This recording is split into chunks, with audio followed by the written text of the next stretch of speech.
No tiene audio. Ok, gracias. Muy bien. Este curso se denomina Prevención a la Corrosión y Oxidación.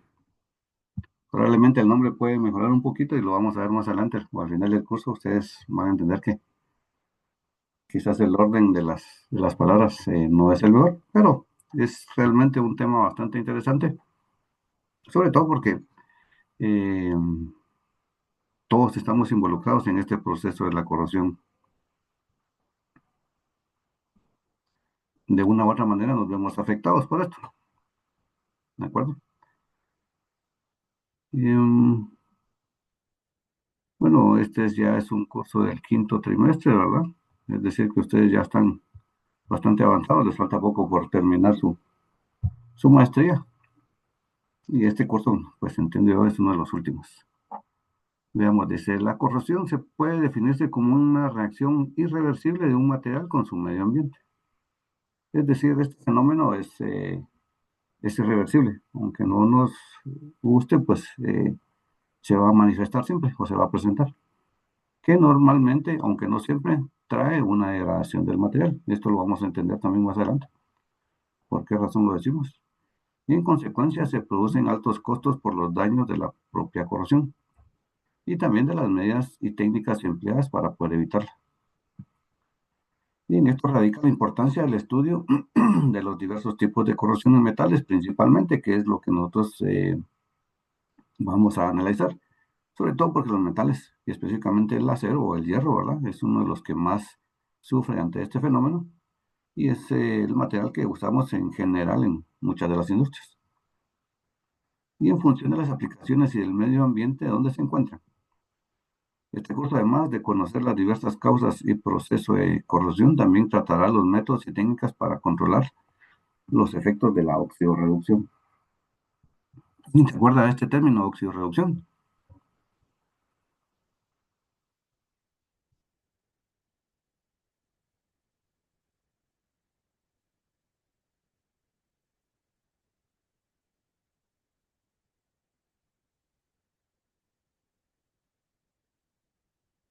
No, ingeniero. ¿No? Yo era cuando se transferían electrones entre dos metales, ¿no? Sí, entre dos elementos, correcto. Ujú. Eh, bueno, o entre más elementos, pero básicamente es así. Hay una transferencia de electrones entre uno y otro elemento. Excelente. Bueno, como objetivo general, pues tenemos proporcionar información al maestrando sobre las causas, tipos de corrosión y oxidación y los diversos métodos para su prevención.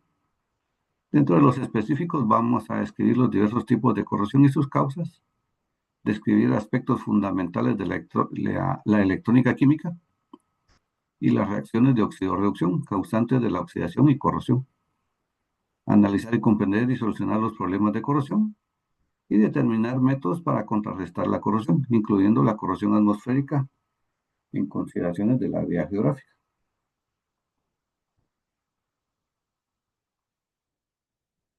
Pues al final pretendemos de que ustedes tengan todas las herramientas y los conceptos básicos para poder identificar los tipos de corrosión, que nos ayuda a saber por dónde poder minimizar ese efecto o eliminarlo si es posible, determinar el método apropiado para prevenir la corrosión y en consecuencia de todo esto, pues prolongar la vida útil de los activos aplicando técnicas de prevención a la corrosión. Dentro de los temas a tratar, pues tenemos estos tipos de corrosión, clasificación de la corrosión, costos de la corrosión, los elementos químicos, tabla periódica de los elementos, uso de algunos elementos químicos, átomos y partículas subatómicas, electrónica química, configuración electrónica, procesos de oxidación, números de oxidación, agente oxidante, agente reductor, termodinámica de la corrosión, métodos de prevención de la oxidación y corrosión y técnicas de aplicación de anticorrosivos. Vamos a tener que hacer unos grupos, vamos a hacer un trabajo de investigación al respecto de estos temas específicamente. Ambientes y atmósferas corrosivas, técnicas de aplicación y tratamientos anticorrosivos, tipos de desgaste, cavitación y abrasión, aleación como prevención de la corrosión, de la oxidación, normas que rigen el tratamiento de la corrosión y equipos para monitoreo y control de la corrosión. Como hay 20, entendería yo, más o menos, pues, hay 2, 4, 6 grupos, probablemente seis grupos de 4 quizás, o de 3 algunos, si les parece bien.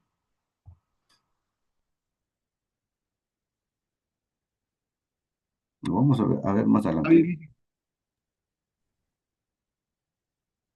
Bueno, aquí hay una descripción más específica de lo que vamos a ir tratando semana a semana. No lo vamos a ver, ustedes lo tienen ahí entre sus documentos en la plataforma. Es importante, sí. Eh, Vamos a tener dos evaluaciones parciales de 40 puntos, es decir, 20 cada una. 5 exámenes cortos o tareas para sumar 10 puntos y algunas tareas grupales. Dentro de esos está esta investigación que probablemente tendrá una puntuación de 10. ¿De acuerdo? Aquí hay algunas bibliografías relacionadas a los temas de corrosión. Yo les voy a compartir ahí en la plataforma también. Hay una carpeta que se conoce, que se tiene el nombre de documentos adicionales y ahí les voy a ir agregando libros respecto a este tema. De acuerdo, no sé si hasta aquí alguien tiene alguna duda.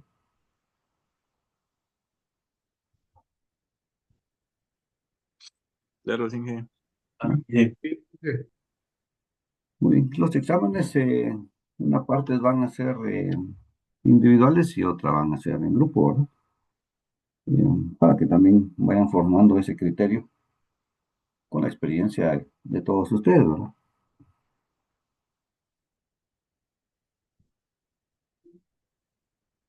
Muy bien. Entonces vamos a iniciar con el tema de lleno.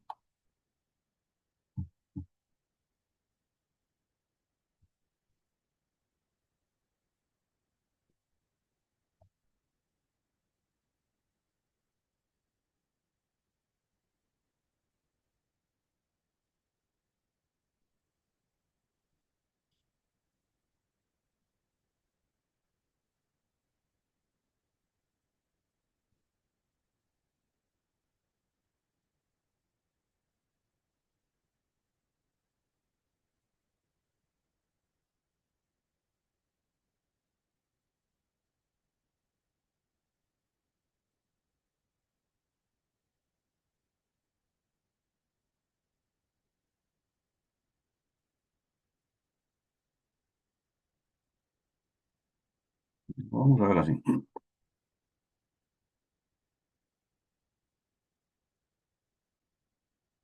Vamos a ver unos conceptos inicialmente y vamos a definir qué es la corrosión.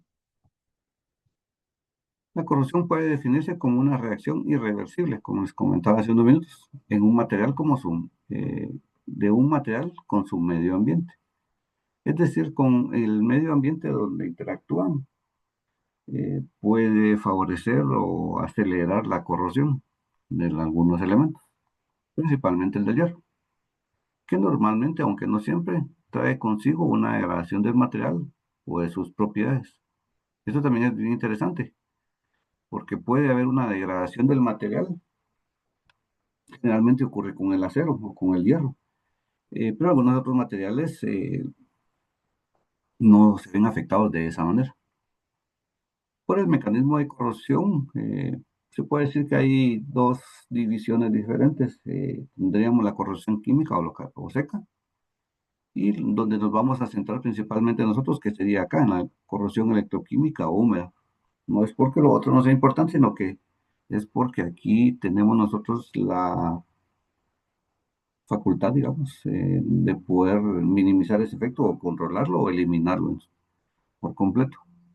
Mientras que la corrosión química o seca ocurre generalmente con metales a altas temperaturas, como en lugares como los hornos de calderas, por ejemplo, ¿verdad? Y ahí eventualmente nosotros no tenemos la facilidad de poder reaccionar más que cuando se hace el diseño de una máquina. Como por ejemplo, ¿verdad? O en horno para fundir ácido sulfónico, por ejemplo, también, ¿verdad? Que se produce ese tipo de corrosión. Bueno, ¿y por qué se produce entonces la corrosión? Este es un fenómeno electroquímico provocado por un flujo masivo generado por las diferentes químicas entre las piezas implicadas. Una corriente de electrones se establece cuando existe una diferencia de potenciales entre un punto y otro. Siempre que, bueno, sabemos todos que los metales nosotros no los encontramos puros dentro de la naturaleza, ahora, sino que encontramos minerales que posteriormente tienen que ser procesados para poder obtener el metal que nosotros necesitamos. ¿Sí? ¿Correcto? En alguna medida, la cantidad de energía que nosotros implicamos o le imprimimos a ese mineral está relacionada con la cantidad o una escala que se llama fuerza electromotriz de cada elemento. De tal forma que algunos elementos, en función de la cantidad de energía que necesitaron para poder convertirse en metal o en el metal puro, digamos, también es la facilidad de alguna forma de poder eh, formar enlaces con otros elementos, pasar por el proceso de oxidorreducción, como lo comentábamos, y finalmente presentarse la corrosión. Y esto pues nosotros lo podemos ver desde la tabla periódica de los elementos. Cuando desde una especie química se ceden y migran electrones hacia otra especie, se dice que la especie que los emite se comporta como un ánodo y se verifica la oxidación. Y aquella que los recibe se comporta como un cátodo y se verifica la reducción. No sé si es comprensible este concepto. No sé si alguien ya había escuchado el término ánodo y cátodo.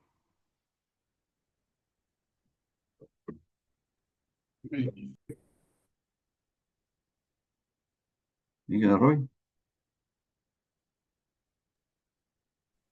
Sí, el ánodo, si no estoy mal, es el que tiene carga es eléctricamente negativo, ¿no? Y el cátodo es positivo. Muy bien, sí, sí. Em, Dentro de eso es importante, muy, muy claro, como dice el ingeniero, y lo vamos a ver con algunos ejemplos dentro de nuestro estudio de la corrosión. Pero fundamentalmente, lo que da a entender esto, ¿verdad? Es que el ánodo básicamente verifica la oxidación, es decir, el ánodo está perdiendo electrones, ¿sí? Mientras aquel que se comporta como un cátodo se reduce o reduce su propiedad o su capacidad de perder electrones. Y básicamente lo que buscamos es protegerlo. Es decir, que dentro del estudio de la corrosión, el cátodo va a ser el elemento al cual nosotros vamos a proteger. Y el ánodo es al que vamos a sacrificar.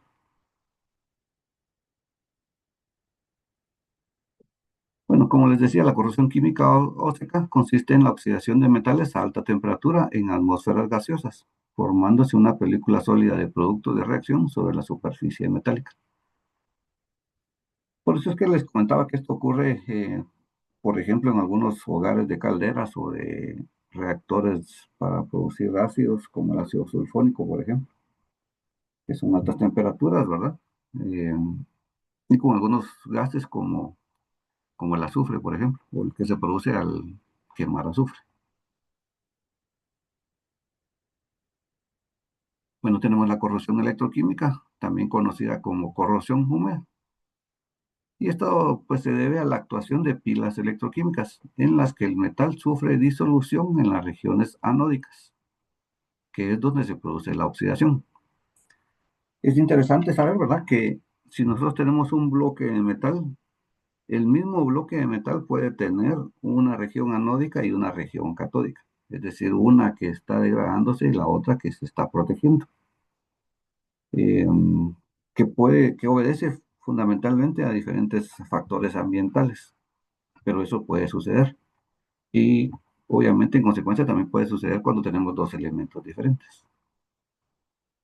Y en este caso, la corrosión se localiza sobre las regiones anódicas del metal, ya que las regiones catódicas están protegidas, pues son lugares en donde se produce la reacción de reducción del medio.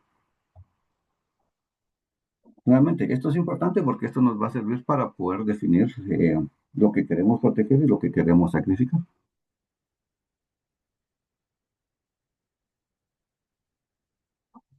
Vamos a definir por la forma del ataque o por la formología, ¿verdad? Del ataque, algunos tipos de corrosión.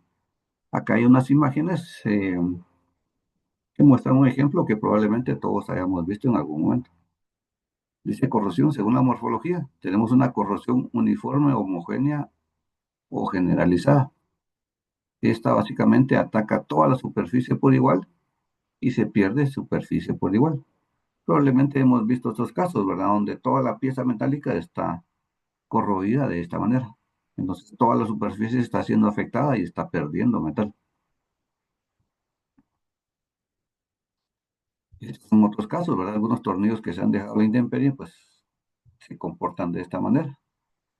O bien, cuando nosotros vemos naves, techos de naves industriales, vemos en estas franjas transparentes o blancas, ¿verdad? Que son los tragaluces o las láminas de policarbonato o de algún polímero.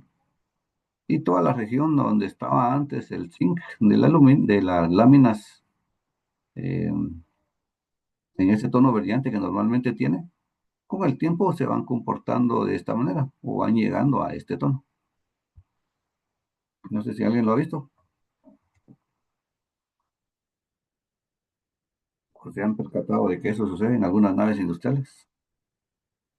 Sí, las que tienen bastante tiempo de haberse fabricado, sucede bastante. Sí, sí, muy bien, muchas gracias.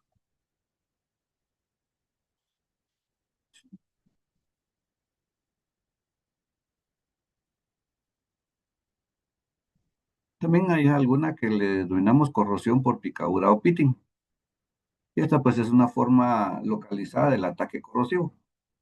Se caracteriza por la formación de agujeros o picaduras en la superficie del metal. Es muy peligrosa ya que suele ser difícil de detectar. En tubos de calderas, por ejemplo, es un fenómeno que se encuentra. También lo he visto en algunas máquinas flexográficas, por ejemplo, en el tambor central, donde básicamente se tiene un intercambiador de calor. También puede ser provocado eventualmente por en tuberías de agua, cuando se tiene cavitación también, ¿verdad? Eso puede provocar también ese tipo de fenómenos.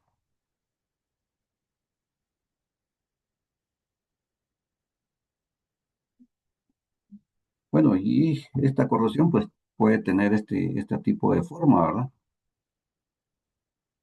Puede ser que es estrecha y profunda, elíptica, puede ser amplia con poca profundidad. Eventualmente nosotros solo vemos algunos puntitos oscuros, digamos, sobre una superficie de acero y posteriormente pues se van tornando en este tono marrón, que es característico del óxido, ¿verdad? El óxido de hierro. Algunas otras veces tienen esta forma, ¿verdad? Que solo vemos un pequeño puntito en la superficie, pero internamente ya ha removido bastante material. O dentro del corte, como se conoce a esta también, que son bastante más alargados hacia el centro del material. Algunas son horizontales, así como esta de acá, ¿sí? O pueden ser verticales, que se van introduciendo cada vez más hacia el interior del metal.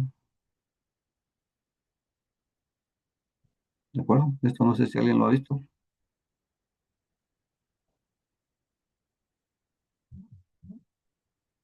¿no? ¿no? Y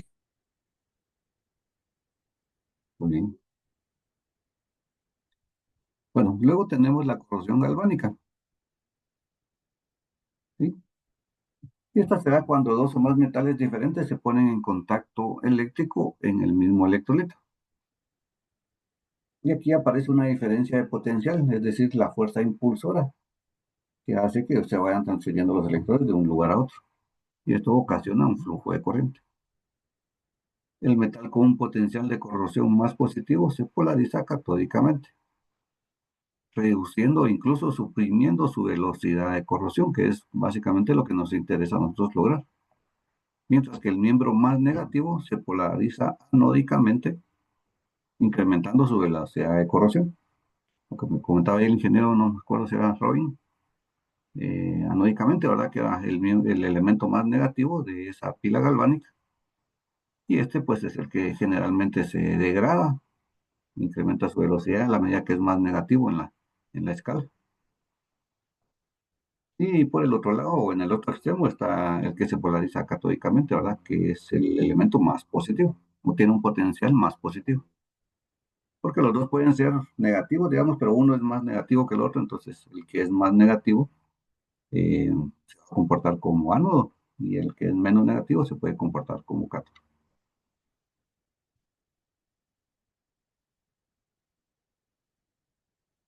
Y aquí hay un esquema de una corrosión galvánica en una misma sección de material. Nosotros podemos tener un metal, ¿verdad? El metal más noble, que se va a comportar como cátodo porque es el más positivo, ¿sí? Y tenemos el metal menos noble o el elemento que es más negativo, ¿sí? También necesitamos nosotros para que se pueda formar la corrosión de un electrolito, ¿sí? Para nuestra mala fortuna, en el caso específico de la corrosión o del análisis de la corrosión, el electrolito que tenemos nosotros es el aire, ¿sí? Y ustedes saben que dentro del aire hay oxígeno, humedad, que finalmente se puede convertir en agua, ¿sí? Y en este caso, pues aquí hay una representación de una molécula de agua. Y eso pues facilita esa transferencia de electrones. De esa manera, la región más anódica va a comenzar a perder material, tal como se ve acá. Se va a ir depositando sobre la parte más catódica o más positiva.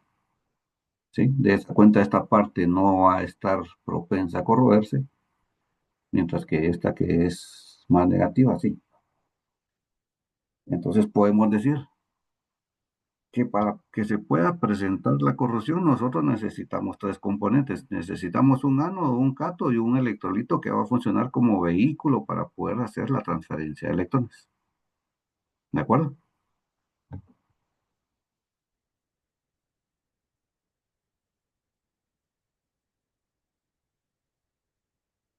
Sí, no sé si me estoy dando a entender con esto. Sí, Inge. Sí, ok.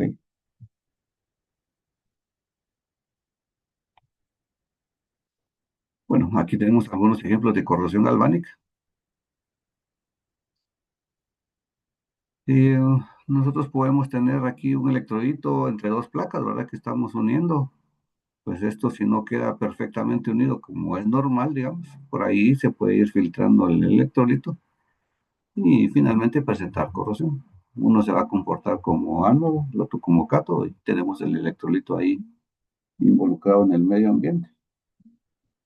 Y con esto pues eh, vamos a tener esa consecuencia de la corrosión. También aquí nosotros podemos tener tuberías así. No sé si alguien ha visto estos casos. Eh, Aquí tenemos una conexión, probablemente de válvulas en hierro negro, con unos flanges en acero inoxidable, pareciera, y una tubería de hierro al carbón.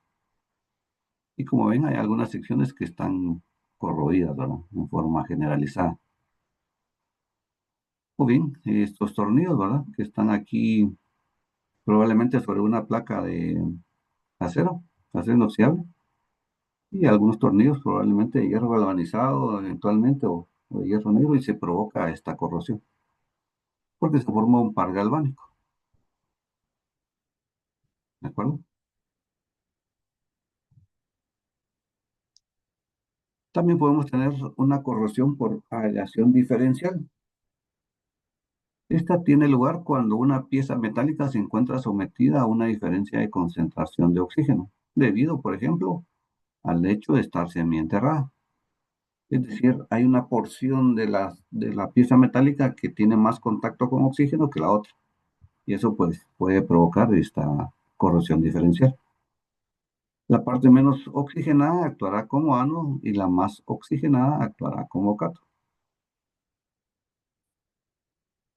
Aquí, por ejemplo, ¿verdad? Esta parte que está enterrada, ¿ah? Esa es la diferencia potencial electroquímico, se produce entre dos piezas del mismo metal. Cuando una de ellas se encuentra permanente húmeda y la otra permanentemente seca, la zona húmeda se establece como ánodo y la seca como cátodo, produciendo una corriente de electrones desde la parte húmeda a la seca y produciendo la corrosión de la primera. Y aquí, como vemos, ¿verdad?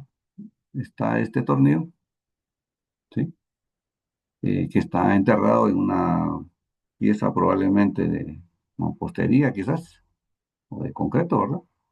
Y esa parte se humedece y en esa sección pues se presenta corrosión, mientras que la otra sección donde se mantiene seca y no se presenta la corrosión. No sé si alguien ha visto estos fenómenos y eventualmente pues se pueden romper, ¿verdad? De esta manera,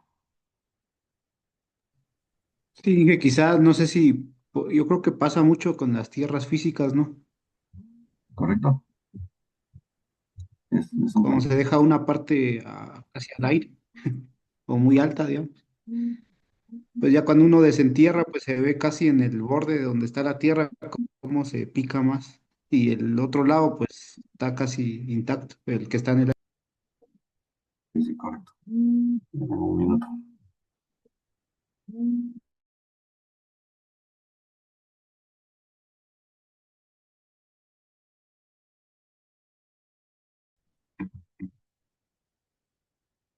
Creo que el ingeniero José comentaba, ¿verdad? El tema de las tierras físicas. Esto es correcto.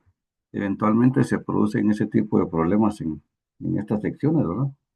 Las varillas eventualmente se pueden romper o quebrar e interrumpirse el aterrizaje a tierra, que es sumamente importante dentro de una red eléctrica.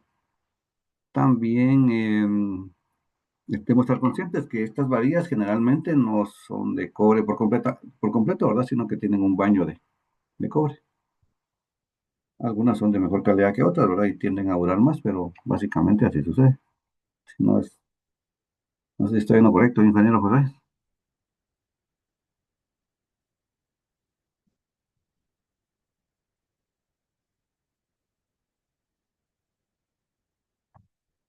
Sí,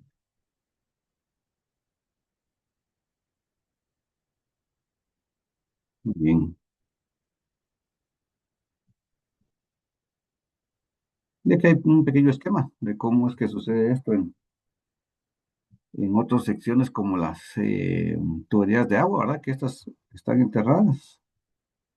Eventualmente el tipo de suelo, ¿verdad? También puede favorecer la corrosión en una u otra sección. Si la tierra es más permeable o menos permeable, o está bien compactada o no está bien compactada, ¿verdad? Esto puede provocar este tipo de problemas. No sé si alguien trabaja en esta sección de conducción de agua potable que haya visto este problema,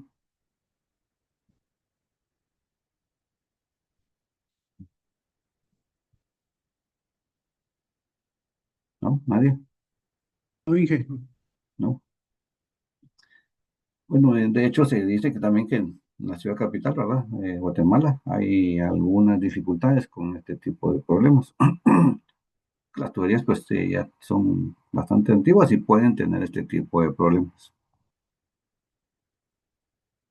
O dentro de una industria que se esté construyendo, ¿verdad? Si hay una compactación, un suelo diferente, esto puede generar también problemas de este tipo.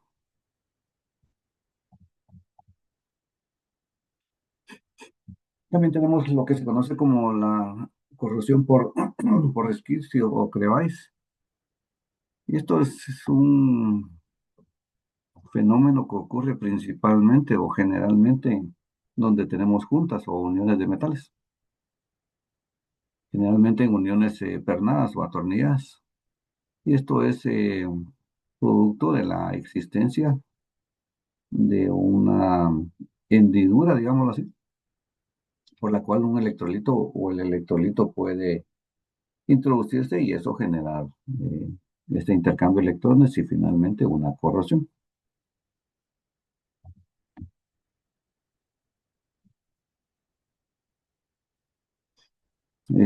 Son algunos casos reales de esa parte, ¿verdad? Como a manera de ejemplo. Probablemente todos hemos visto algo como esto, ¿verdad? No sé si les ha pasado.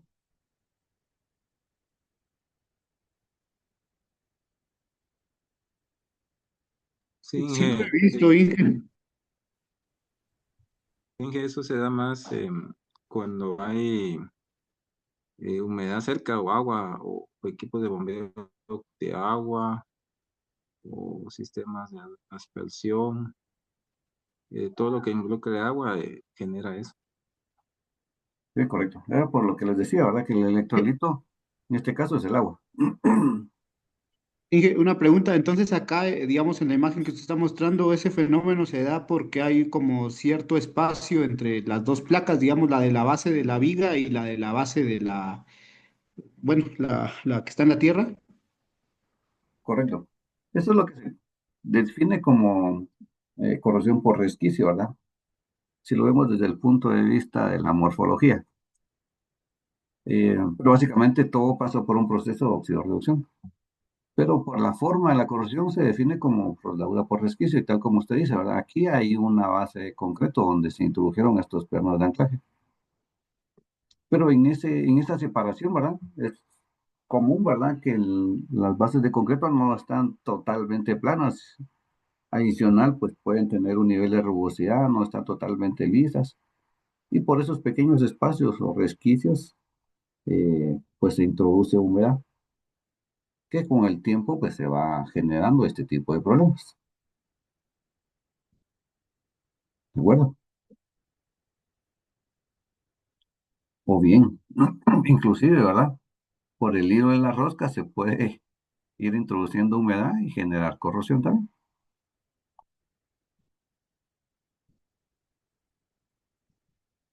como sucede en este manjol. ¿Sí? Aquí vemos un poco de corrosión en los bordes de la tapadera y en los pernos, ¿verdad? Obviamente ahí se genera un tipo de corrosión en ese espacio, ¿verdad? Nuevamente, en los resquicios se va introduciendo la humedad.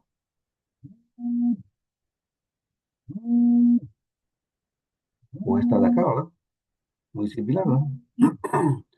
A pesar de que están pintados, pues eventualmente en los hilos de la rosca se va acumulando humedad y eso pues provoca que se vaya presentando la corrosión. ¿De acuerdo?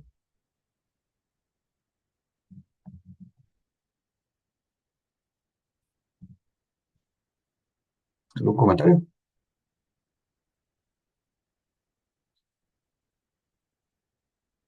¿No? Inge, solo que creo que entre momentos le entrecorta bastante.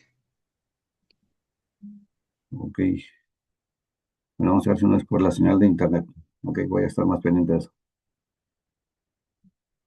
Luego tenemos la corrosión intergranular. Este ataque está relacionado con la segregación de un elemento específico o la formación de un compuesto en el borde del grano de la aleación. Aquí hay una figura que nos puede representar esto, ¿verdad? Es como un impulsor de una bomba, ¿verdad? También puede, digamos, asociarse a la corrosión por cavitación. Eh, pero básicamente esto lo tendríamos que analizar a nivel metalográfico para poder determinar que en efecto es una corrosión intergranular, ¿verdad? Básicamente para definir la morfología. Pues vamos a tener corrosión sí o sí, pero la forma en la cual se produce es lo que nos interesa en este momento. ¿De acuerdo? ¿Alguien ha visto esto, algo similar a esto?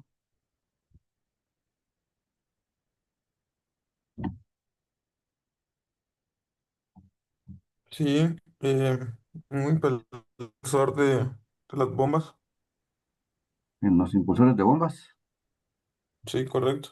Ok, muy bien, gracias. Bueno, esta es una imagen metalográfica de una pieza con corrosión intergranular. Si nosotros vemos aquí, están todos los granos del metal, ¿sí? Y en los bordes, pues se va presentando corrosión. Sí, aquí, por ejemplo, está este granito hasta acá adentro, ¿verdad? Por aquí hay unas líneas que se van viendo poco a poco, donde se va generando corrosión. Y lo que está más en la superficie, pues ustedes ven que ya el borde del grano ya es más grande, la señalización es más grande y presenta que tiene más corrosión. Es decir, estas líneas que se ven más oscuras tienen una mayor cantidad de corrosión, lo que finalmente se traduce en un desprendimiento del metal, o de estas pequeñas partículas de metal se van desprendiendo, perdón. Esto es lo que se conoce como corrosión intergranular, y esto es un tanto provocado por los diversos procesos a los que nosotros sometemos a nuestros metales. Obviamente también se produce un intercambio de electrones. Lo que sucede es de que cuando nosotros tenemos un proceso como por ejemplo el de soldadura o un proceso térmico, ¿verdad? No, nosotros vamos modificando los granos o la estructura y eventualmente por los elementos que intervienen dentro de esa aleación de soldadura, por ejemplo, hay algunos elementos que pueden perjudicar o favorecer la formación de corrosión al borde del grano. ¿De acuerdo? Esto sucede eventualmente en soldaduras en acero inoxidable, por ejemplo.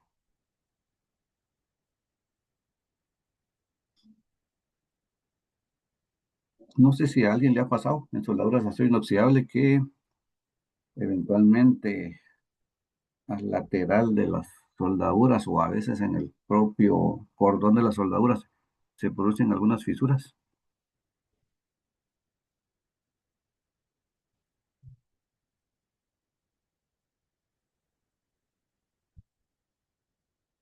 ¿No? ¿A nadie? Bueno, vamos a verlo en algún ejemplo más adelante.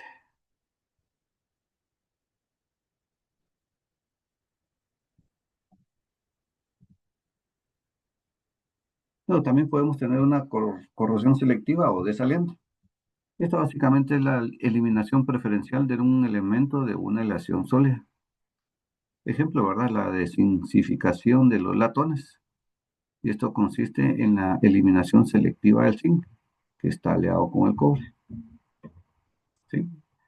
En piezas de latón, ¿verdad? Nosotros podemos tener una pérdida del zinc. ¿Sí?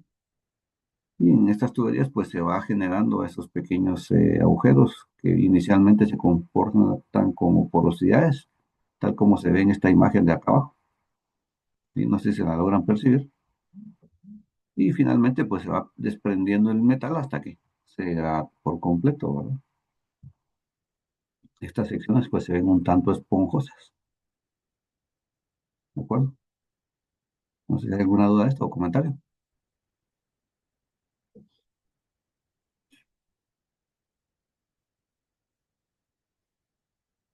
¿no?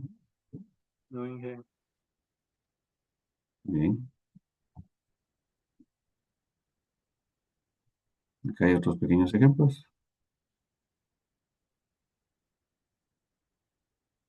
Aquí hay una porosidad resultante, ¿verdad? Hay una zona donde se van desprendiendo las moléculas o los electrones del metal, ¿verdad?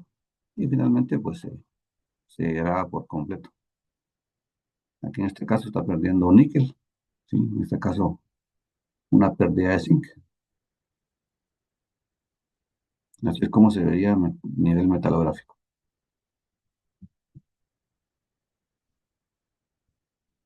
Bueno, después tenemos este fenómeno de la corrosión en unión con la erosión, que también es un tanto común.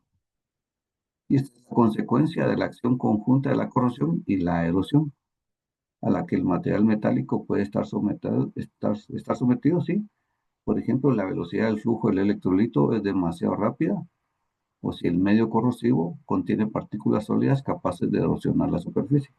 Es decir, que te vamos a tener dos propiedades que favorecen la corrosión, ¿verdad? Por un lado puede ser el electrolito, ¿sí? Con su velocidad y su concentración de partículas sólidas.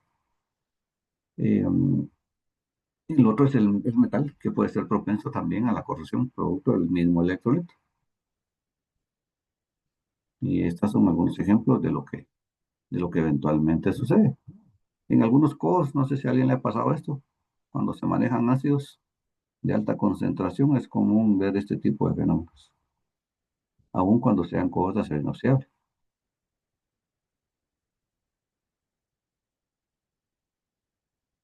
No sé si a alguien le ha pasado Inge, eso. sí, Inge, nosotros nos pasa sulfutación, azufre, todo lo que es codo, test, se lo come. Un par de semanas dura nada más. Correcto, es común, es cierto. Puede ser por el nivel de concentración, ¿verdad? Del azufre. Eh, sí, porque eventualmente puede haber algún componente de humedad, ¿sí? Lo cual se traduciría en un ácido sulfúrico, que es mucho más corrosivo. Entonces eso también puede favorecer la formación de corrosión, aun cuando sea un acero inoxidable. Y si no se coloca un acero inoxidable de buena calidad, pues también puede acelerarse aún más.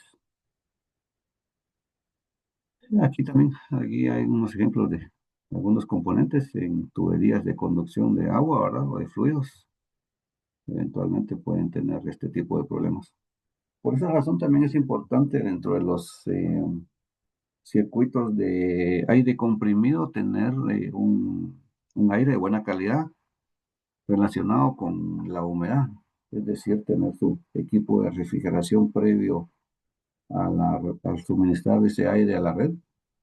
Porque recuérdense que el aire comprimido pues viaja a una muy buena velocidad cuando está en uso y eso puede perjudicar o puede favorecer a que se generen problemas de este tipo, ¿verdad?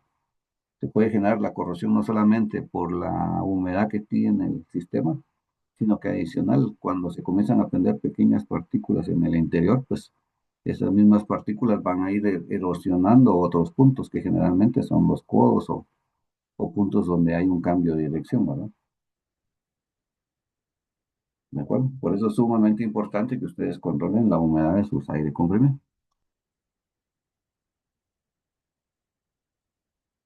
¿De acuerdo? No sé si todos lo tienen bien presente en sus plantas o tienen ese control.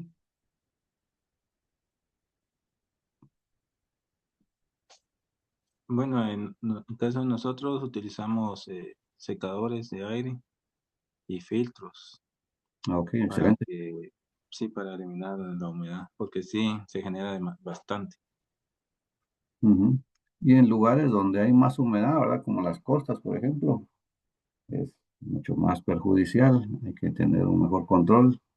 Y en épocas de lluvia esa humedad se incrementa, ¿verdad? Al final, como les decía, la humedad está presente o el vapor de agua está presente en el aire, ¿sí? Y en el caso de los compresores, lo que hacen es comprimir ese aire, ¿verdad? Y entonces se unen las moléculas de agua de tal forma que se tiene una concentración de agua también. Y ya es ahí donde intervienen los secadores, como lo dice el ingeniero Arroyo, eh, para secar el aire, que básicamente ese término se utiliza para definir que estamos separando la humedad del aire comprimido. Eh, Básicamente haciendo un análisis del punto de rocío del agua.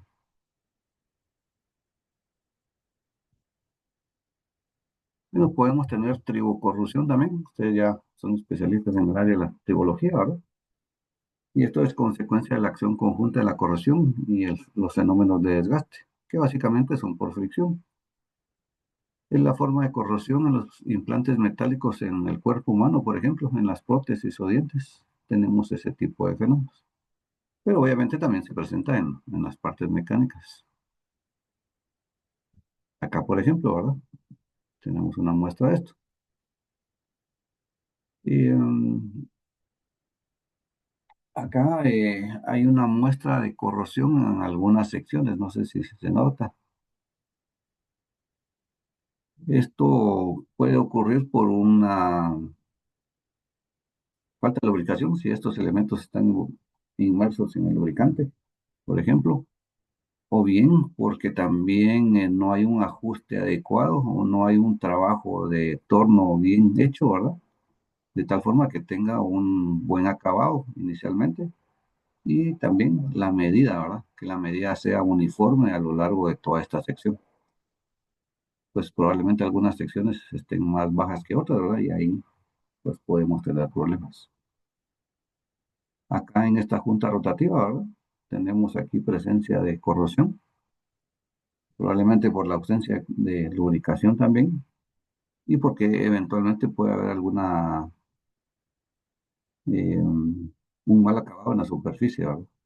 Teniendo zonas donde el lubricante no tiene buen contacto, ¿sí?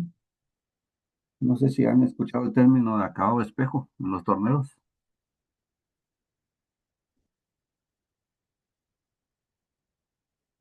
¿Alguien ha escuchado eso? Bueno, lo que se busca con esto es que la superficie sea lo más lisa posible, ¿verdad? Recuérdense que estas piezas generalmente son trabajadas por arranque de material, ¿verdad? De viruta, en tornos. Y si nosotros presionamos a nuestros torneros para que hagan los trabajos mucho más rápido, pues probablemente la superficie no quede bien pulida, ¿verdad? Si lo miramos a través de un microscopio, probablemente van a haber muchos picos y valles. Y esos picos generalmente son los que se van generando desprendimiento. Y si a eso le sumamos que no tenemos una buena lubricación, entonces esto va a provocar este tipo de problemas. Y en el caso de los implantes para el cuerpo humano, ¿verdad? Tal como se ve aquí, ¿verdad? Esta es la vista del orificio, la parte superior del vástago de fijación de la prótesis de un fémur. Sí, básicamente esto es un fémur, ¿verdad? Este es el agujero donde está introducido el eje que permite la articulación. Y aquí la imagen del lado derecho, la imagen B, dice detalles de la deformación permanente y corrosión alrededor del orificio.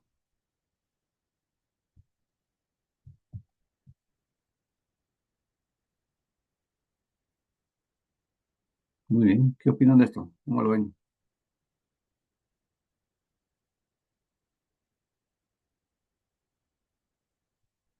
Interesante.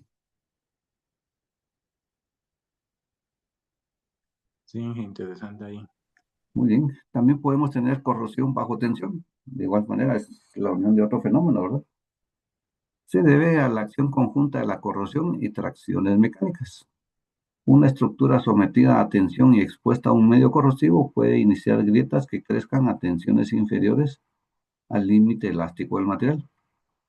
Y en tales condiciones son frecuentes las rupturas inesperadas y catastróficas tras un crecimiento estable que generalmente es imperceptible de las grietas, ¿no? Sí,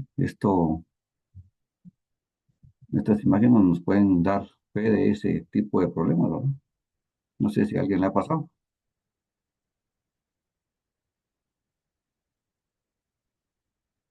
Pues en este caso la soldadura se ve bastante bien, ¿verdad? Pero ustedes se dan cuenta, en la parte lateral, pues se tiene ese fenómeno.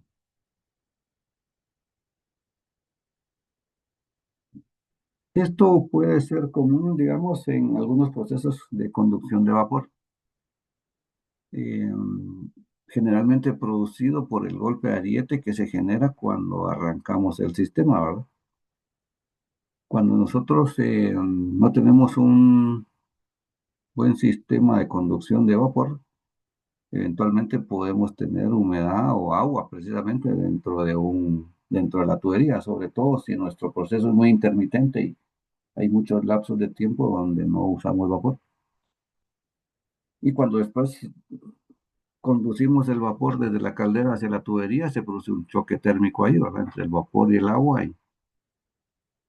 y ese diferencial de temperatura puede provocar esa reacción o, o esa vibración en toda la tubería.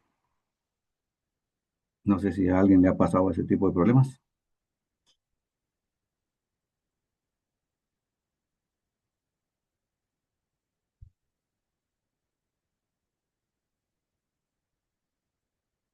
¿No? No, Inge.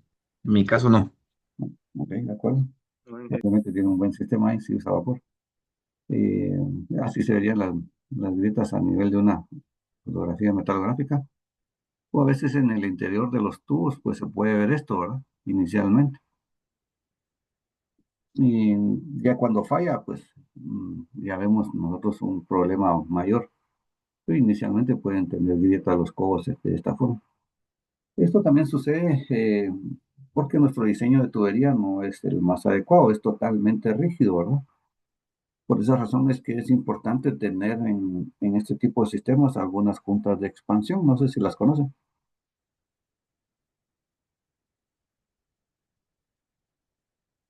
Lo Sí, dije. Inge. Sí, Inge. Bueno, si es en tema de vapor, tienen que ser metálicas, así puras orugas. ¿Correcto? Vamos a ver aquí una.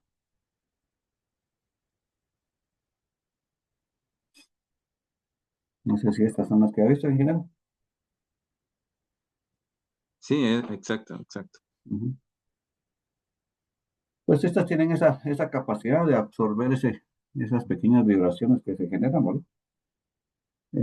Que es necesario tenerlas en las salidas de la caldera principalmente y posteriormente a lo largo del trayecto de conducción, abonado a que también tenemos que tener un buen sistema de captación de condensados, que no solo representa un ahorro de energía, sino que también puede reducir este tipo de problemas. Bueno, también el nivel de inclinación de nuestra tubería para favorecer el desplazamiento del condensado.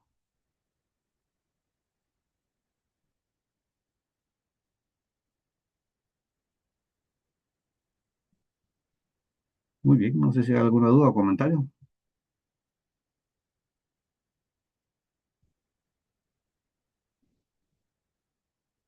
Bueno, a partir de esto que hemos conversado, ¿qué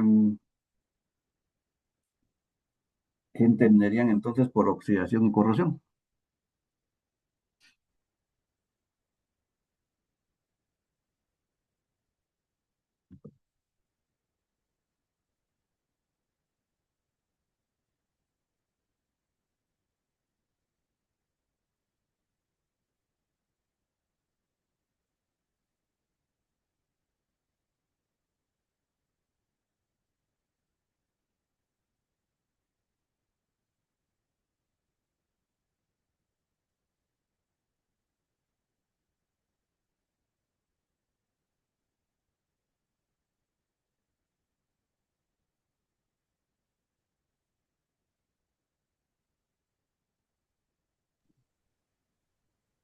No sé, yo pensaría más que es como la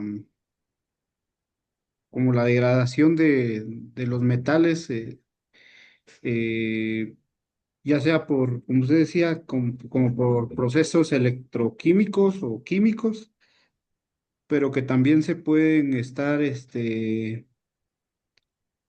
como con alguna mezcla, algo rara, como de algunos efectos mecánicos, ¿va? Como la cavitación, como las fuerzas que veíamos ahí. Pues eso es lo que más le entendí ahorita de lo que vimos. ¿Ok? ¿Eso sería para usted corrosión o sería oxidación? Eh, Corrosión, bueno, es que, es que es como bastante complejo porque hay algunas cosas en las que interfieren las dos. Ok, Prácticamente la oxidación pues sería más como lo químico y en lo superficial y la corrosión pues más el proceso ya electroquímico, ¿verdad? ok, de acuerdo.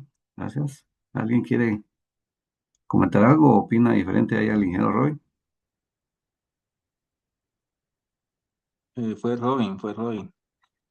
Sí, Fue Robin el que habló, Inge. sí, sí, correcto, el ingeniero Roy.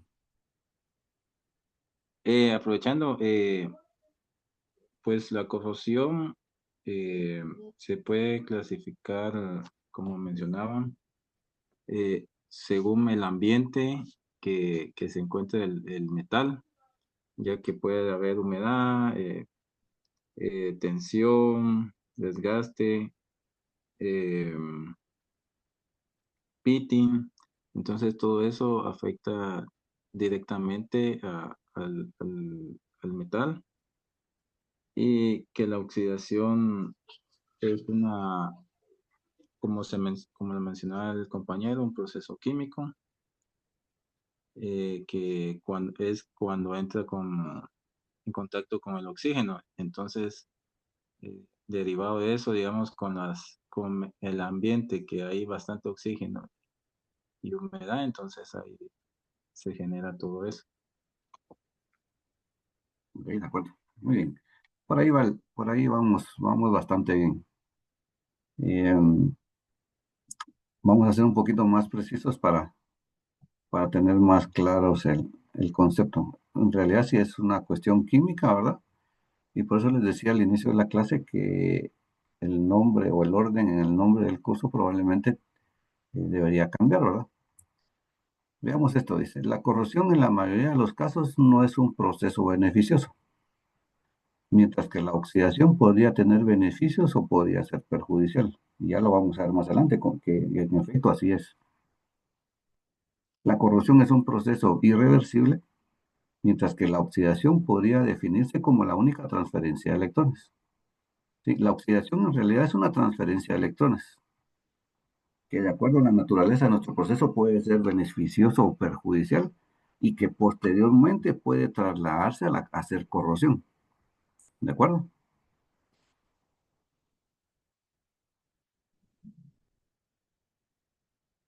Sí, no sé si está más claro ahora. ¿De qué forma podría ser beneficiosa la oxidación? Ahorita lo vamos a ver. Ahorita vamos a llegar hasta ahí.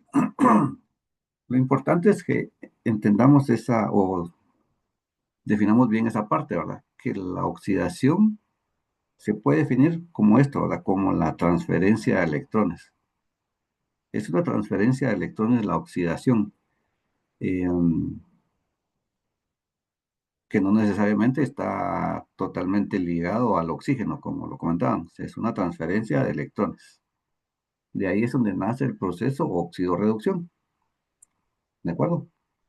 Y posteriormente, esta oxidación podemos definir que es beneficiosa.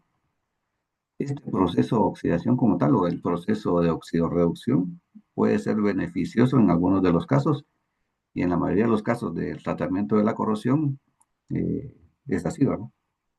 Mientras que la corrosión es un proceso irreversible que normalmente lo tenemos como un problema, ¿verdad? Es decir, la oxidación es un fenómeno electroquímico que permite la transferencia de electrones, que puede ser beneficioso o perjudicial, depende del punto de vista donde lo estemos viendo o de cómo lo manejemos. Y la corrosión es el efecto final de ese proceso de oxidorreducción, generalmente asociado a los aceros, ¿verdad? Que es lo que más conocemos, aunque no necesariamente se produce en aceros, solamente en aceros, pero no se limita solo a los aceros. ¿De acuerdo? No sé si me doy a entender con eso.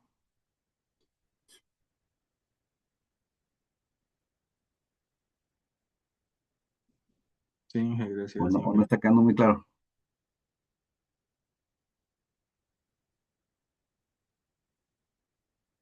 Bueno, veamos aquí. La mayoría de las veces la corrosión ocurre en los metales, mientras que la oxidación es un fenómeno amplio que puede tener en cualquier sitio, ¿sí? Es decir, con cualquier elemento de la tabla periódica, ¿de acuerdo? La corrosión no se desea la mayoría de las veces, mientras que la oxidación se realiza con fuerza en la mayoría de los casos, por ejemplo, la prevención contra el cáncer. Cuando algunas personas pasan por este padecimiento, eventualmente se busca hacer localizado, ¿verdad? Un proceso de oxidación de esas células cancerígenas, ¿sí? En este caso, pues es beneficioso. Hay otros casos en los metales donde lo vamos a ver que también es beneficioso.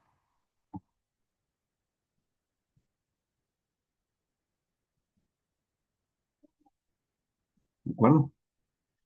Si quieren, hacemos un receso, unos minutos, 5 o 10 minutos más máximo y continuamos. ¿Les parece?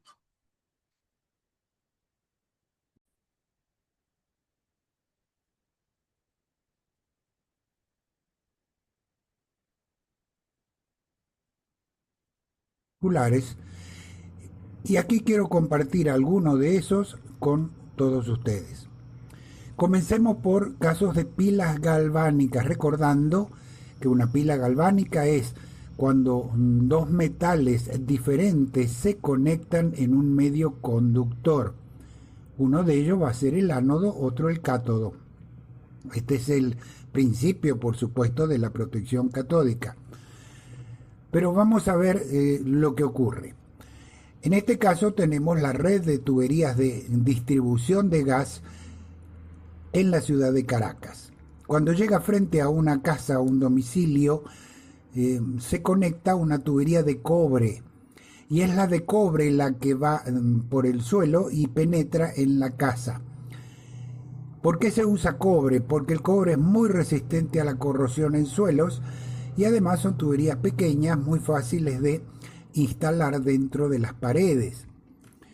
En cambio, la tubería de acero es mucho más económica para las grandes longitudes de la distribución de gas en una ciudad. El problema es que aquí estamos formando una pila.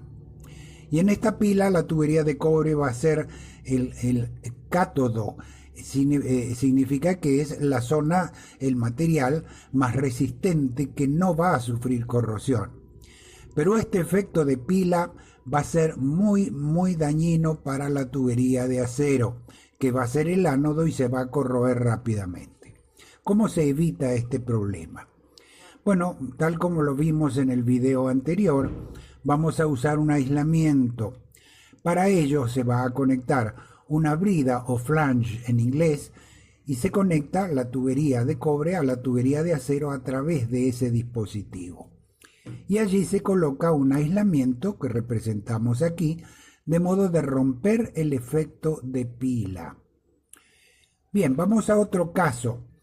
Las torres de comunicaciones son torres de este tipo, delgadas, muy altas y sujetas mediante tensores, como lo ilustramos en este esquema sencillo. Muy bien, hace unos años atrás en Estados Unidos comenzaron a caerse algunas de estas torres y empezaron a estudiar el problema. Y el problema, para entenderlo, lo vamos a ver aquí, en este detalle.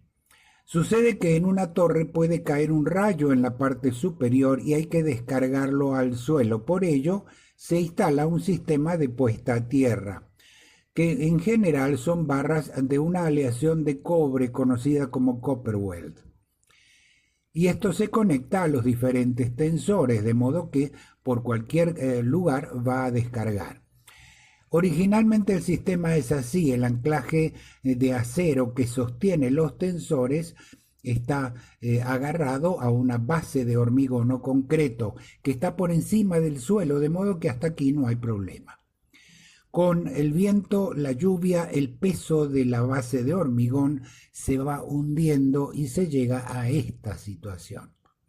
Aquí el acero está en contacto con el mismo suelo que la aleación de cobre. Y si el suelo es conductor, es corrosivo, se va a producir corrosión precisamente en el acero porque el cobre es mucho más noble. Y esto ha llevado a la rotura y a la caída, por supuesto, de estas torres. ¿Cómo se resuelve esto? Muy sencillo. Se conecta un ánodo de aleación de magnesio directamente al elemento que sujeta los tensores. De esta manera el ánodo protege la estructura de acero. Estamos haciendo una nueva pila donde el ánodo ahora es la aleación de magnesio que hemos instalado y el cátodo que va a estar protegido, la barra de acero. Vamos ahora a una industria cervecera en donde tuvimos la ocasión de asesorar en problemas de corrosión hace años atrás. Y esto es una pasteurizadora de cerveza de acero inoxidable, pero que vino con los pernos o tornillos de sujeción de las tapas de acero al carbono.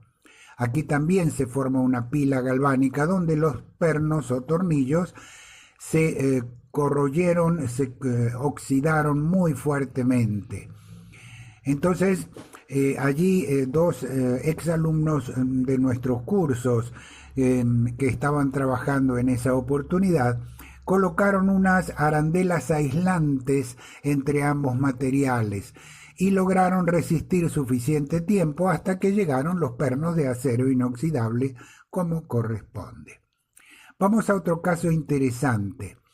Esta es la Plaza Altamira, un eje turístico de la ciudad de Caracas desde hace muchísimos años.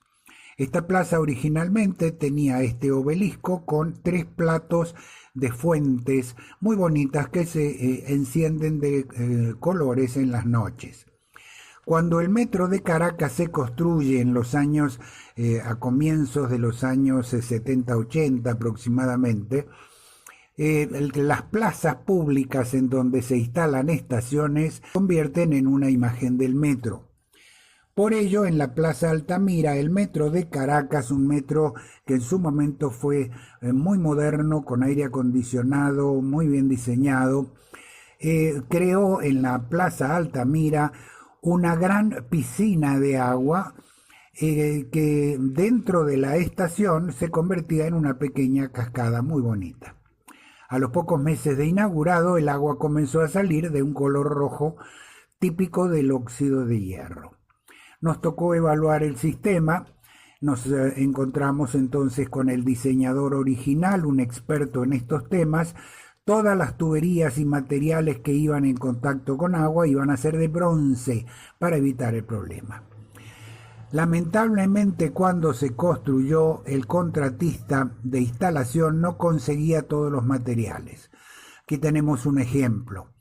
Esta tubería que está sumergida tiene el problema que los tornillos o pernos eran de acero al carbono y por supuesto ahí se corroía fuertemente.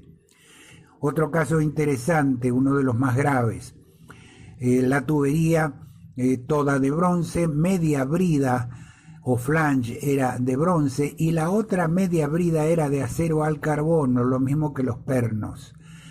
Bueno, esto con el correr del tiempo llevó a la destrucción de la brida. Aquí sacamos una de esas medias bridas de acero. Se puede ver como a los pocos meses de inaugurada la fuente ocurrió esto. Por supuesto, ya fue reemplazado en su momento y este problema se solventó. Vamos a conocer ahora un buque que ya está hace años fuera de servicio, perteneciente a la flota de barcos o de buques de Venezuela. Independencia 1, Independencia 2.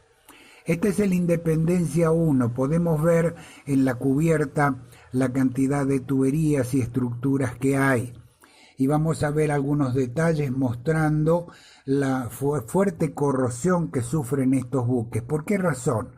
Porque cuando navegan en mar abierto el oleaje salpica, cubre completamente la parte superior, la cubierta, y este es el resultado. Pero estamos aquí para ver una pila galvánica, y la pila galvánica es esta. Estos son buques petroleros. Estos son los volantes que al girarlos se abren o cierran las puertas que unen las bodegas del barco. Quiere decir, esto no puede fallar porque de lo contrario el buque quedaría inactivo. En consecuencia, esto se fabrica con un eje de acero inoxidable 316 que resiste la corrosión en ambiente marino. De modo que, aunque el resto de la estructura esté muy corroída, muy oxidada, el volante va a seguir girando porque el eje resiste la corrosión. Bueno, ¿por qué no lo hicieron todo de acero inoxidable? Porque este tipo de estructura está conectada directamente, soldada a la cubierta del buque, que es de acero al carbono. No se puede hacer todo el buque de acero inoxidable. Vamos a ver un caso extremo. Nos tocó evaluar, inspeccionar una empresa que estaba instalando un sistema de tubería de gas. Y aquí vemos el desastre que habían hecho. Tubería de cobre, conector de acero, después otro conector de bronce, acero galvanizado y finalmente plástico PVC, cloruro de polivinilo. Por supuesto, esto se mandó a eliminar, se llamó a la empresa de gas para que suspendiera la empresa que estaba instalando porque no tenía los conocimientos necesarios. Y vamos a completar esta parte de pilas galvánicas con el caso especial de una falla ocasionada por la soldadura. Cuando se sueldan dos partes metálicas de tubería, como en este caso, si bien se trata que los materiales sean lo más parecidos posibles, la soldadura es un material que se aplica por fusión, mientras que la tubería fue fabricada de otra manera. En consecuencia, expuestos al ambiente corrosivo, a la humedad y a la lluvia, la soldadura se convierte en la zona anódica y es la que se corroe más rápido. También la influencia del viento es importante. Aquí estamos en una planta frente al mar. Podemos apreciar cómo del lado que el viento marino incide sobre esa tubería vertical se produce fuertemente la corrosión. Y vamos a completar este video con errores de diseño. Todos estos son casos reales. Esto es una casa donde el jardín está en la parte exterior, hay una reja y está el interior en la sala. ¿Qué es lo que ocurre? Hubo una corrosión muy severa debido a que el agua que se echaba en el jardín y la lluvia que caía penetraba por debajo de la reja y producía corrosión. Y aquí tenemos detalles del estado en que se encontró esta reja. Otro detalle mostrando el avanzado estado de corrosión. Bueno, y aquí se reparó, se le aplicó un fondo anticorrosivo, se pintó con 3 capas como corresponde de esmalte. Y aquí, para resolver el problema y que no volviera a producirse, se aplicó una masilla justamente debajo de la reja, sellando la grieta o la hendidura para evitar que el agua penetrara.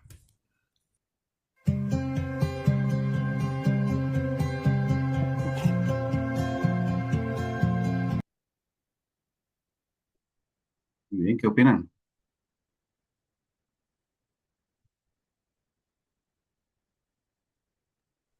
Está interesante, Inge.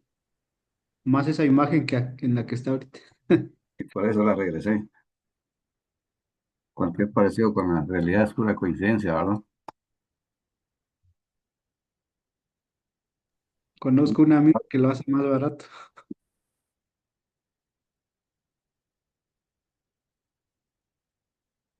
Perfecto. Y es tan amplio, ¿verdad? Si ustedes se dan cuenta, los ejemplos mostrados fueron en todos los ámbitos de la vida, ¿verdad? Un sistema como el metro, un barco, una instalación de agua, gas, o algún fluido, ¿verdad? Y una reja tan sencilla como nuestras casas, que están sujetas o sometidas al ambiente y eventualmente a la corrosión. Y si no se hace un buen trabajo, pues vamos a tener dificultades. Así de sencillo. Muy bien.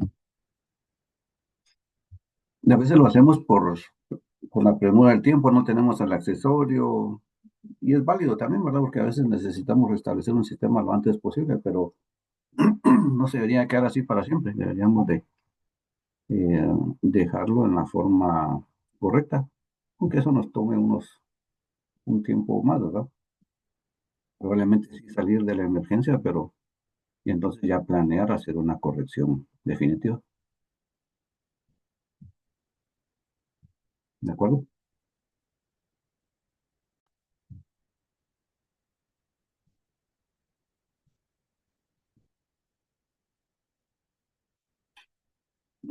Bueno, veamos esto. Los costos asociados a la corrosión de metales se puede considerar desde dos puntos de vista.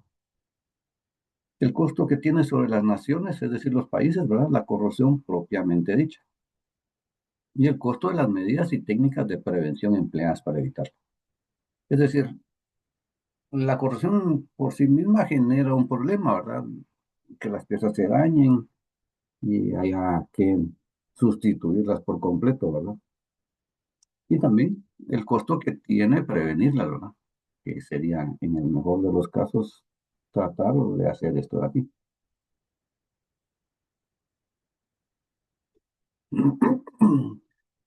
Pues existen varios estudios realizados sobre este impacto que tiene la corrupción en varios países y pues llegaron a la conclusión que todos ellos que los costos asociados a la corrupción eran muy elevados, que se supone que puede llegar a entre un 3 y un 5% del Producto Interno Bruto. Si todos tienen claro ese término.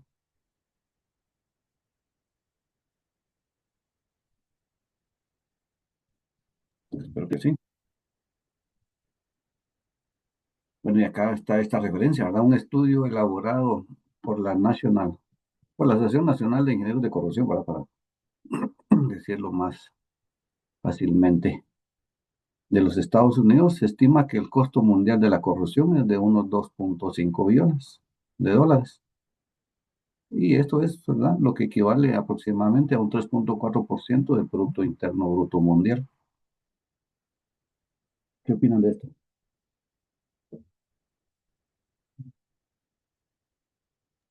¿Pero esos costos estarán asociados más a la prevención o ya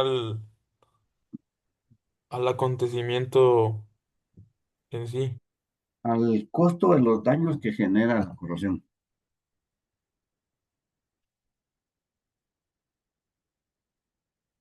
No hay un estudio más reciente de ese tema específicamente. Hay algunos estudios más recientes, pero no son directamente sobre el tema de la corrupción, sino que conjugan otra información. Pero el último estudio realizado por esta entidad, ¿verdad?, que es, digamos, la más prestigiosa a nivel mundial eh, de este campo, pues elaboró este estudio. Y se estima que el costo de lo que genera reponer todo lo que la corrupción ha dañado, ¿verdad?, está en este valor, 2.25 billones de dólares. Y digamos, es el 3.4% de todas las transacciones a nivel mundial, ¿verdad?, del Producto Interno Bruto. Como ven, es un valor bastante alto, ¿verdad? Y, es decir, hay un buen campo de acción para todos los ingenieros que se especialicen en ese campo. Eh, Más adelante vamos a ver una información relacionada a ese estudio.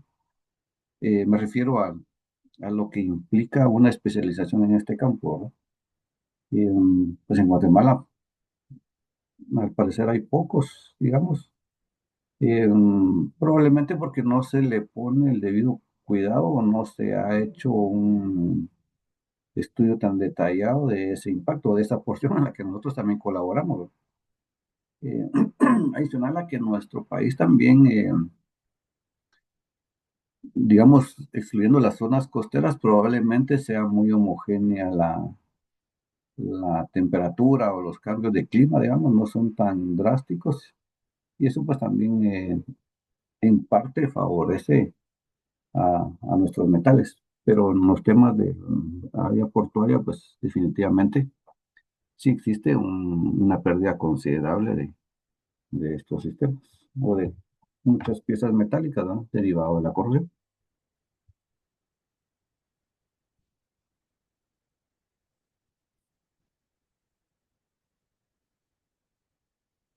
Y bueno, en dicho estudio se determina también el ahorro que se lograría si se emplearan buenas prácticas para implementar técnicas efectivas de prevención y protección frente a la corrosión. Digamos que entre unos 375 y 385 mil millones de dólares, lo que representa entre el 15 y el 35% de los costos asociados a la corrosión. Es decir, que si nosotros tomamos ese valor de los 3.4 billones y le sacamos un 15 o un 35% como máximo, eso es lo que nos representaría invertir en prevenir este fenómeno o protegernos contra la corrupción. ¿De acuerdo? Lo cual está bastante bien, si lo vemos directamente desde el punto de vista de los números. ¿O qué opinan ustedes de eso?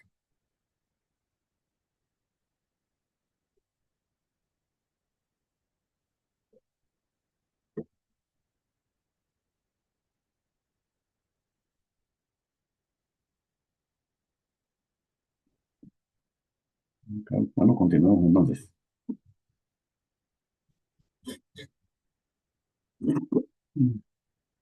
Los autores del estudio recalcan que tanto si es una tubería, un avión, una planta de tratamiento de aguas o un puente de una autovía, el control y la prevención de la corrosión es esencial para evitar sucesos catastróficos antes que sea demasiado tarde. Y tal como lo veíamos en el video, ¿verdad? Se pusieron varios ejemplos de muchos ámbitos de la vida diaria, algunos más grandes que otros, digamos, pero que todos tienen esa dificultad frente a este fenómeno y a este problema de la corrosión. Y eventualmente pueden llegar a ser catastróficos. Aquí dentro de nuestro país, pues yo me he enterado de algunos casos que han sido catastróficos, ¿verdad? Derivado de que no se tuvo un control, aunque probablemente, digamos, el fenómeno de la corrupción no lo podamos evitar en algunos casos, pero sí lo podemos tener bajo control para no llegar a que se convierta en un evento catastrófico, como ha sucedido en algunas industrias de la costa, ¿verdad? De los que yo me he enterado, así que sean muy relevantes. No sé si alguien ha tenido información o ha vivido, aunque que quiera comentarlo. No necesariamente tiene que ser el nombre de las industrias, pero que hayan visto un problema de este tipo que se haya convertido en algo catastrófico.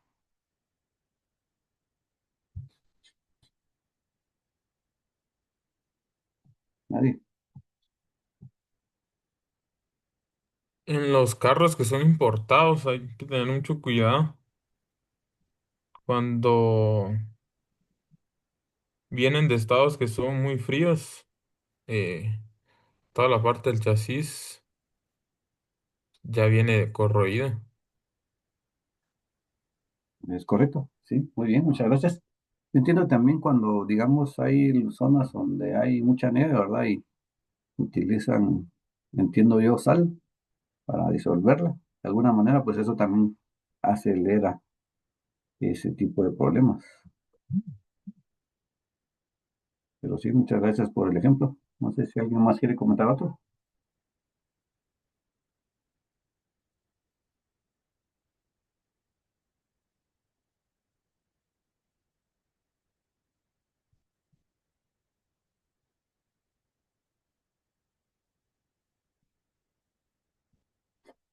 Eh, bueno, no ha sucedido, pero digamos, he observado algunos puentes que son de acero, ¿verdad? Ujú. Que por el tiempo ya se ven con corrosión y he visto que sí han renovado algunos con concreto, ¿verdad? Pero podría aplicar también. Sí, correcto, es cierto. Voy a aplicar. Muy buen ejemplo.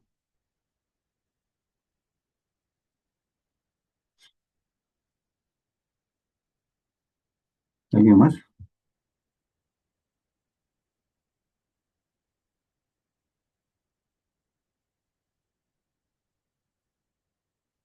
Bueno, algunas personas me han comentado de algunas chimeneas de calderas, por ejemplo, ¿verdad? Que que han colapsado precisamente por la corrosión. Em, si ustedes se acordarán, no sé si lo han visto, pues todas las chimeneas tienen en su parte superior un sombrero chino, ¿verdad? Pues este tiene varias funciones, pero entre una de ellas es evitar que entre humedad o agua, digamos, directamente cuando está lloviendo hacia el interior de la tubería. Recuérdense que la tubería, El combustible, que eventualmente puede ser búnker, ¿verdad? No necesariamente puede ser búnker, pero algunas calderas que queman búnker pueden tener un contenido de azufre, ¿sí? Y en los gases eventualmente puede haber azufre. Entonces, como les comentaba también antes del receso, cuando nosotros tenemos de alguna forma azufre en contacto con el agua, producimos un ácido que es bastante corrosivo. Entonces, esto puede llegar a corroer las tuberías de las chimeneas. O eventualmente, si se quiere recuperar calor, digamos, en los recuperadores que se colocan en las calderas, cuando es excesivo la recuperación, porque eso tiene que estar bajo diseño, ¿verdad? Se puede generar una condensación por el punto de rocío en el cual está involucrado ese gas, ¿verdad? Y puede generar una condensación de igual manera, ¿no? Pues sí, he visto una chimenea, un par de chimeneas así, también aquí en la capital, con ese tipo de problemas, donde ha sido necesario cambiar básicamente toda la chimenea para evitar ese tipo de problemas. Y así probablemente cada uno habrá visto algún problema de este tipo que sí son significativos. Desafortunadamente, eh, tenemos que hacer algo hasta que ya está el problema en sí, ¿verdad? Porque no tenemos ese control o esa prevención contra los fenómenos de la oxidorreducción. ¿De acuerdo?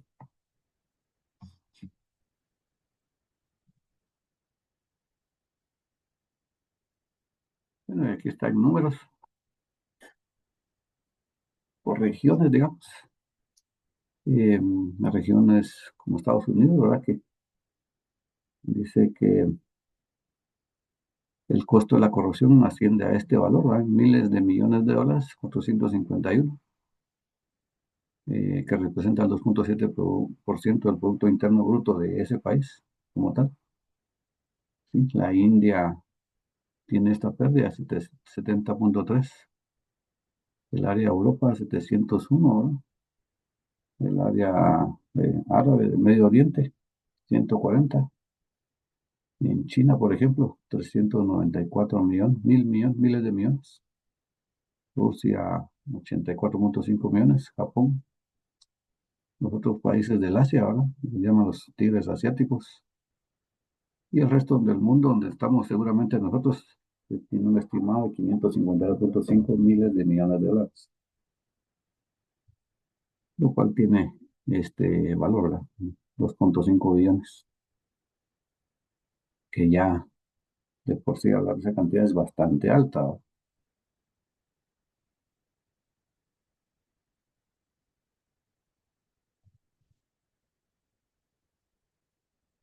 Bien, sin embargo, más allá de los costos directos de la corrosión, están asociados los costos indirectos, relacionados a las pérdidas de eficiencia y productividad, y los problemas de seguridad y salud asociados a la corrosión.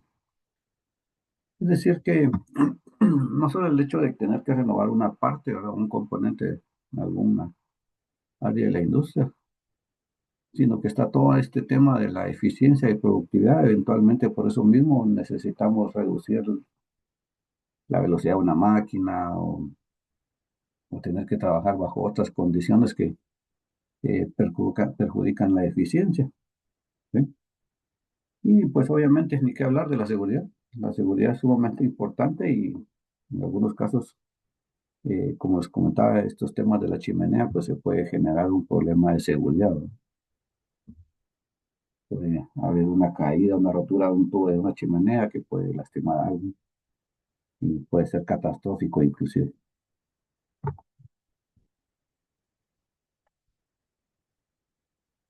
No sé si alguien quiere comentar algo más. Sí, Inge, aprovechando que usted comentó sobre chimeneas, eh, sí, digamos,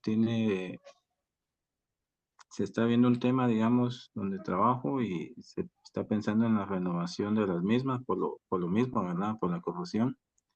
Y sí tiene un costo bien elevado que que cuadra con los números que muestra, ¿verdad? Porque si una chimenea para una caldera de 1500 PSI, sí está valorada como $800,000. Entonces sí tiene una vida útil de aproximadamente 14 años aprox. Entonces sí corresponde bastante a lo que menciona. Ok, de acuerdo, muchas gracias por el ejemplo. Excelente.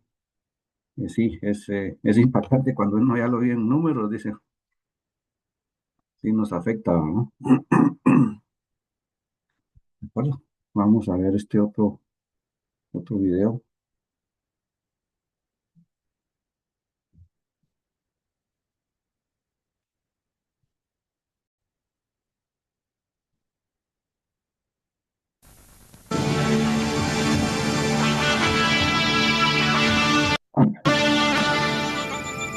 Nuestra Tierra está rodeada de una atmósfera que contiene oxígeno y vapor de agua, que es lo que provoca la corrosión.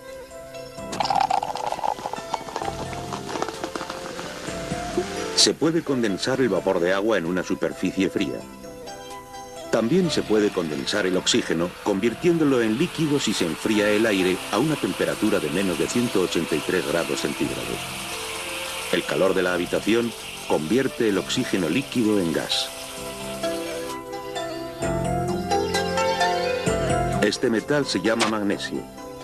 Se calienta y hace reacción con el oxígeno del aire hasta formar óxido de magnesio. Cuando se calienta esta pieza de acero al carbono, también formará óxido. La superficie al rojo vivo está haciendo reacción con el oxígeno del aire que hay dentro del horno. Este brillo no es duradero, y si se introduce en agua fría, el óxido se astilla. Como el acero al carbono tiene un 95% de hierro, esto es óxido de hierro. Como en la oxidación se añade oxígeno, el peso aumenta, y por eso se pesan las piezas de acero en el horno.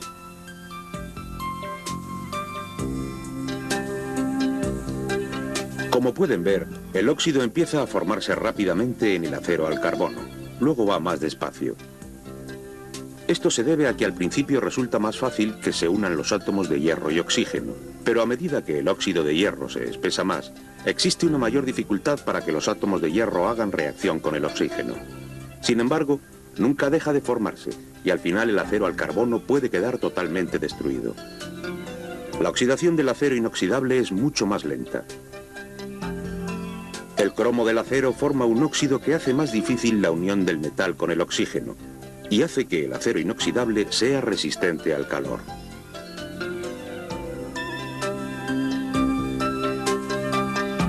Nunca debe utilizarse el acero al carbono en un ambiente tan caluroso como este.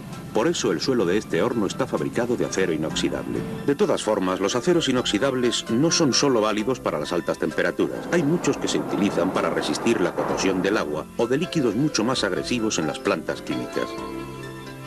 Para explicar la diferencia entre el acero inoxidable y el acero al carbono hay que empezar con un experimento de corrosión húmeda. Estos tres tubos contienen piezas de acero al carbono y estos tres tienen piezas de acero inoxidable. Al agitar, el aire entra en el agua fría.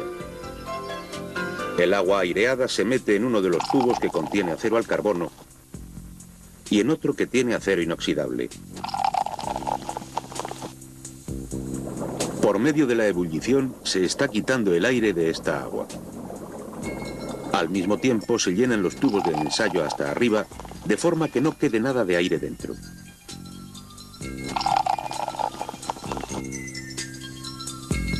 Los tapones también están sellados para que no entre nada de aire. A los dos últimos tubos no se les añade nada. Solo se oxida el tubo que contiene acero al carbono con aire y agua. Esto es debido a que la corrosión húmeda es un proceso electroquímico que requiere agua y oxígeno. Si se pone una pieza de acero en agua aireada, se disuelven unos átomos de hierro formando partículas cargadas positivamente que se llaman iones. Cuando sucede esto, los electrones que se han quedado atrás se mueven por el acero para asentarse donde puedan reaccionar con el oxígeno y el agua para formar iones hidróxilos. Entonces reaccionan con los iones de hierro y forman óxido de hierro. Pero el óxido de hierro no protege el acero y la corrosión continúa. Como el agua hervida no contiene oxígeno, no se puede producir la reacción hidróxila. No se puede formar óxido de hierro y el acero al carbono no se oxida. Una explicación sencilla de por qué el acero inoxidable no se oxida es que los átomos de cromo de su superficie se oxidan formando una capa que previene cualquier otra ionización y detiene la corrosión. A esto se llama la capa pasiva.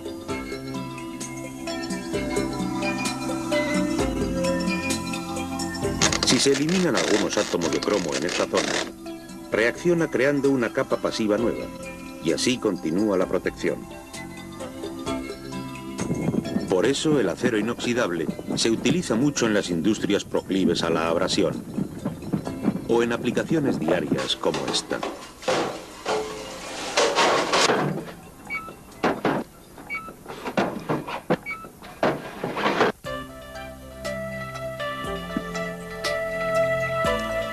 Antes hemos visto cómo los átomos de metal disueltos en agua formaban iones de metal cargados positivamente. Los electrones que dejan detrás producen una carga negativa y si no hay oxígeno, este voltaje se desarrolla a otros pasos de ionización. Los metales se pueden clasificar midiendo estos voltajes. También ustedes pueden pronosticar qué ocurrirá cuando se ponen dos metales diferentes en un electrolito y se conectan juntos, formando un par galvánico.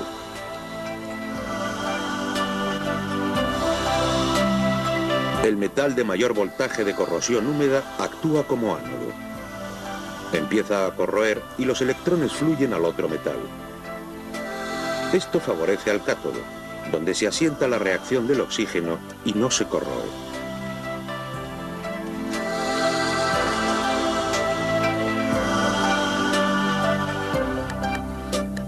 Cuando se conectan el aluminio y el acero inoxidable, el aluminio ejerce de ánodo.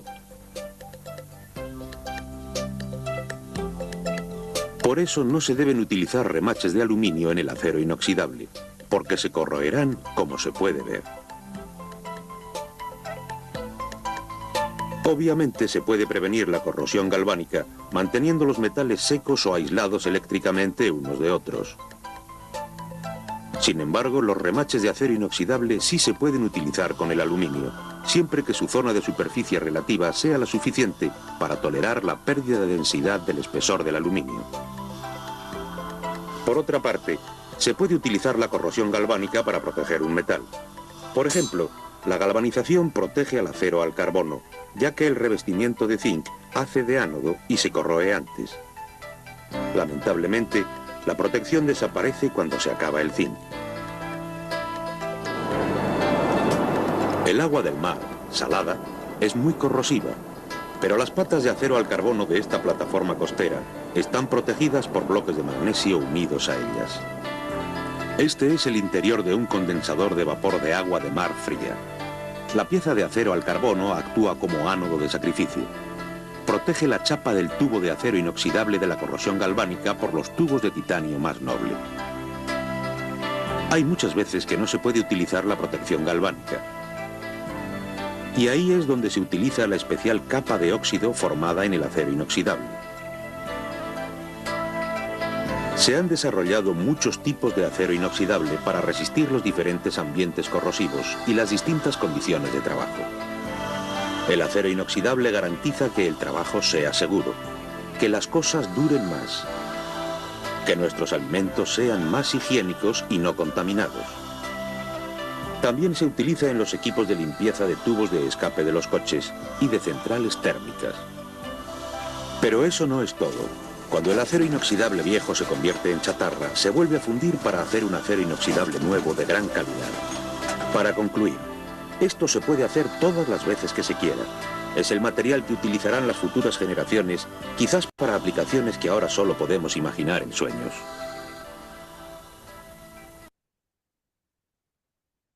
Muy bien, ¿qué opinan de esto?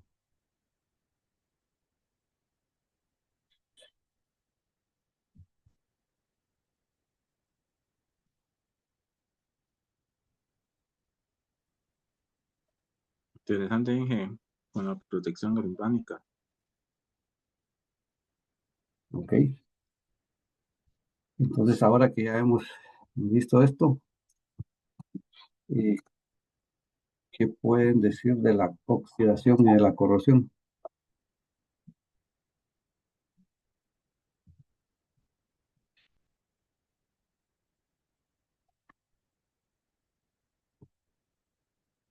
¿Hablamos del mismo término? No, no, no es lo mismo.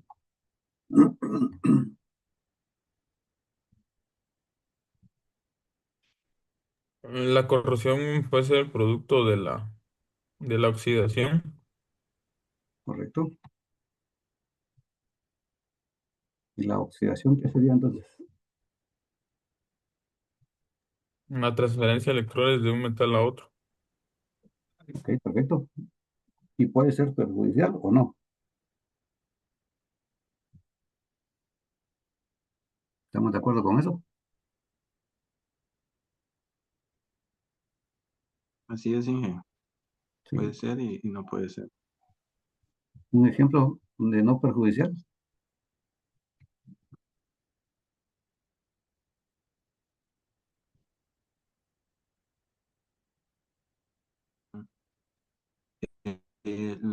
Bueno, en el video mencionaba sobre lo del inoxidable y hacía una capa de, Una capa si pasiva. no estoy mal. Correcto, muy Sí, bien. así es. Totalmente de acuerdo. Así es. Bueno, a manera de resumen, entonces podemos decir que, tal como ustedes ya lo han comentado, la oxidación es un proceso natural, digamos, donde se produce una transferencia de electrones entre dos elementos de la tabla periódica, ¿verdad? No necesariamente estamos hablando de los metales, en general de todos los elementos que están en la tabla periódica. Puede ser perjudicial o no de acuerdo a lo que nosotros definamos o lo que nos interese, ¿sí? Mientras que la corrosión es el efecto de la oxidorreducción en algunos metales, como el acero específicamente, porque es lo que más trabajamos dentro de nuestra industria, digamos así, y lo que más se ve afectado. Y la atmósfera, pues obviamente también influye significativamente en ese resultado. Para que esta corrosión se presente, ¿verdad? Que sería la corrosión electroquímica, nosotros necesitamos tres factores. Una parte que se comporte como ánodo, otra parte que se comporte como cátodo y un electrolito. Si nosotros tenemos estos tres componentes, con certeza vamos a tener efectos de corrosión. Entonces el estudio de la prevención de la corrosión básicamente trata sobre eso, sobre buscar cómo separar esos elementos para disminuir la velocidad de la corrosión o bien eh, eliminarla por completo, ¿no? ¿Sí?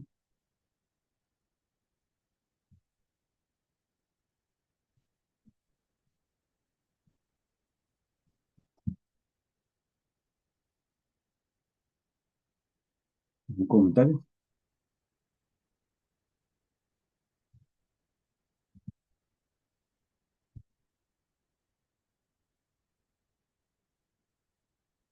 ¿Alguien quiera agregar algo más?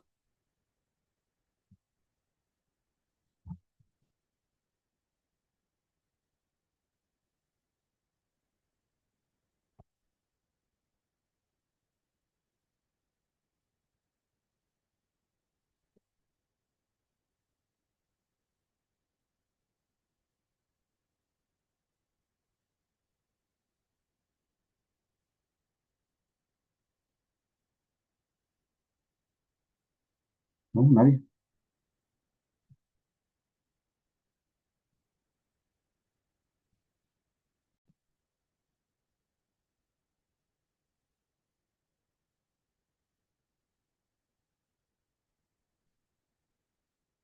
Muy bien. Bueno, estos son los temas que nosotros vamos entonces a investigar. Vamos a ver, a ver.